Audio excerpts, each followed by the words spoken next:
Marcus Cole sat in his frontier workshop when 4 towering alien warriors materialized at his door, weapons drawn, demanding to know why he'd interfered with their prince. Marcus stared at them, genuinely confused, until their leader produced a small holographic device, the toy he'd repaired that afternoon for a crying lost child. His simple act of kindness had just become a death sentence. Haven's Reach was a neutral trading hub where dozens of alien species coexisted in uneasy peace. Marcus ran a small repair shop in the station's lower levels, a quiet place where he could lose himself in circuits and broken machinery. He'd fled Earth 3 years ago after losing his daughter Emma to a preventable equipment failure. He'd been seconds too slow, his hands too uncertain, his skills inadequate when it mattered most. Now he fixed everything, compulsively, obsessively. Every broken device that crossed his workbench received his complete attention, as if each repair could somehow compensate for the one that mattered.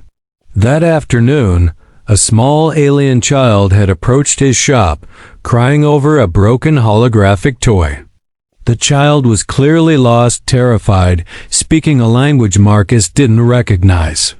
Despite the language barrier, Marcus repaired the device in minutes. The child's face had lit up with joy. Marcus sent him on his way with a smile, then returned to his work. He hadn't known the child was Prince Kel'van, third heir to the Krell'ix throne. He hadn't known that touching royal property without permission was a capital offense in Krell'ix culture. He just wanted to help a crying child. Now 4 Krell'ix warriors filled his small workshop, each standing 7 feet tall, scaled like reptiles, radiating lethal intent. Commander Victor spoke in accented human standard, his voice cold as vacuum. You tampered with the personal device of Prince Kel'van. In our culture, this is a capital offense. Intent is irrelevant. Only action matters. Marcus felt his stomach drop. He was just a lost kid. He was crying. I fixed his toy.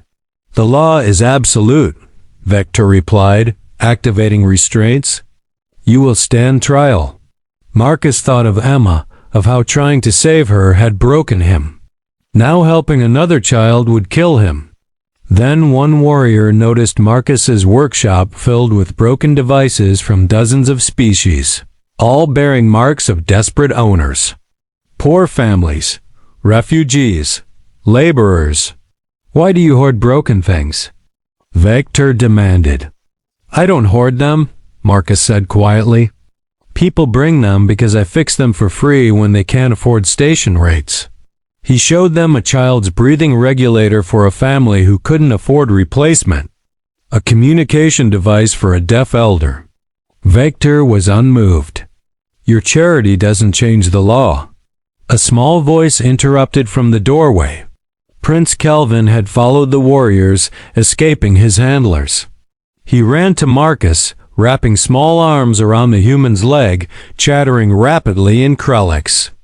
Victor's expression shifted from cold authority to profound uncertainty.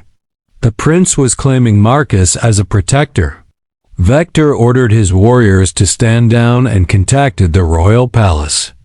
Prince Kel'van refused to leave Marcus's side, pointing at the repaired device displaying images of his family. Minutes passed in tense silence. Then Marcus's communication terminal activated without input, forced connection from someone with serious authority. A holographic figure materialized. An ancient Krell'ix covered in ceremonial markings, radiating absolute power. Elder Matriarch Severina, grandmother to Prince Kel'van, ruler of the Krell'ix people. She spoke in perfect human standard, her voice carrying the weight of empires. I have reviewed the security footage. I know what you did. By our law, you must face consequences. Marcus's heart sank. But Severina continued. Krell'ix law has 2 paths. Punishment for transgression, or acceptance of life debt for saving royal blood. She explained that the holographic device contained a tracking beacon. Without it functioning, Kel'van might never have been found in the station's sprawling lower levels. Marcus had unknowingly saved the prince's life. "I offer you a choice," Severina said. "Accept a formal pardon and reward, or accept the traditional honor path, become a recognized protector of the prince, bound by custom to answer if called upon in future need." Marcus didn't care about rewards or honors. But he looked down at Kel'van, still clutching his leg, and saw Emma's face. He thought of how desperately he'd wanted someone to care when she was dying. How he'd begged for help that never came. This child was alive because Marcus did what he always did. He fixed something broken. "I accept the honor path," Marcus said quietly. Severina nodded gravely. Vector and his warriors knelt in recognition. Marcus had just become something unprecedented, a human bound by blood oath to an alien royal house. The matriarch performed a brief ceremony, speaking ancient Krell'ix while Vector translated. Marcus was now Kethmer, a protector who owed no service but whose aid would be honored if given. Prince Kel'van hugged Marcus fiercely, not understanding the politics but knowing the kind human was now family. Vector approached Marcus afterward, something like embarrassment in his posture. "We came prepared to arrest an assassin. We never imagined finding a widowed engineer who fixed a child's toy out of simple kindness." He asked why Marcus helped without knowing who Kel'van was. Marcus looked at the small prince, now happily playing with his repaired device. "Because he was crying. Because he needed help.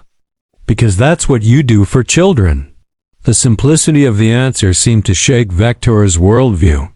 Before leaving, Vector placed a communication crystal on Marcus's workbench marked with royal insignia. If Marcus ever needed aid, or if the prince ever called, it would activate. Marcus returned to his workshop's familiar chaos, surrounded by broken devices waiting for repair. But something had shifted. For years, he'd been fixing things as penance, trying to compensate for the one thing he couldn't fix: his daughter's life support system. Today he learned that fixing things could save lives, not just assuage guilt. 6 months later, Marcus's workshop had become an unofficial community center. Alien children gathered to watch him work, asking questions in a dozen languages.